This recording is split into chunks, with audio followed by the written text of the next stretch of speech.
یہ جو چیز ہم بچپن سے اب تک سنتے آئے ہیں، اور کہ جس نے اپنے آپ کو پہچانا اس نے رب کو پہچان لیا. اپنے آپ کو پہچانتا ہے، اگر آئینے میں ہمیں شکل اپنی دکھائی دے جائے تو ہم فوری طور پہ پہچان لیتے ہیں کہ یہ میں ہوں. اپنی اسٹرینگس اینڈ ویکنیسز کا بھی پتا ہے، تو پہچانتے تو ہیں. اس پہچان کے باوجود ہم رب کو کیوں نہیں پہچان پاتے؟ ہمارے جسم کی جو فارمیشن ہے، کہ اگر ہم اس پہ ہی غور کر لیں کہ ہمارا سر، اس کی فارمیشن 55 بونز سے ہوئی ہے. تمام جسم میں رب تعالیٰ نے 247 ہڈیاں انسان کے جسم میں رکھی ہیں.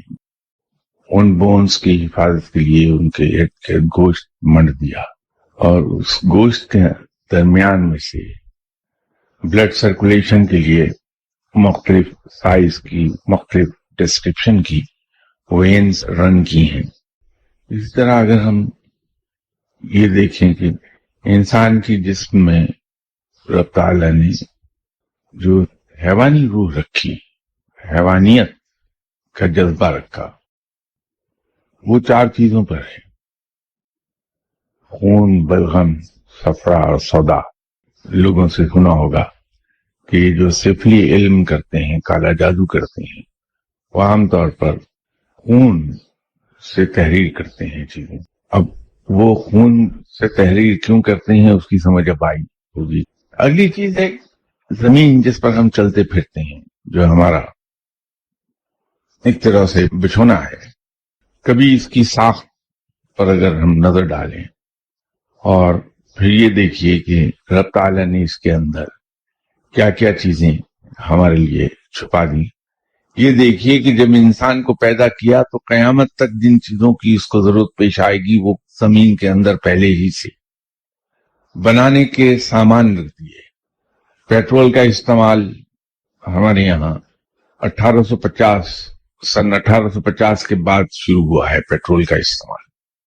لیکن کروڈ آئل جب سے زمین بنی ہے تب سے بن رہا ہے، اگرچہ اس کے بننے میں بہت وقت لگتا ہے.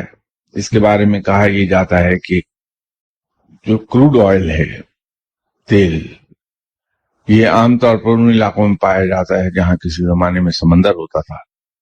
اگر ہم یہ چاہتے ہیں کہ ہم روحانی طور پہ ترقی کریں تو میرا خیال یہ ہے کہ ہمیں چاہیے کہ ہم جو چیز بھی دیکھیں اس پر غور ضرور کریں.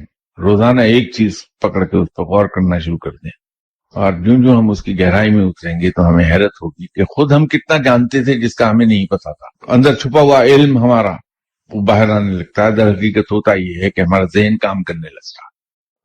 تو یوں ہمیں چیزوں کا ادراک ہوگا اور ہم روحانیت کی طرف جانا شروع ہو جائیں گے.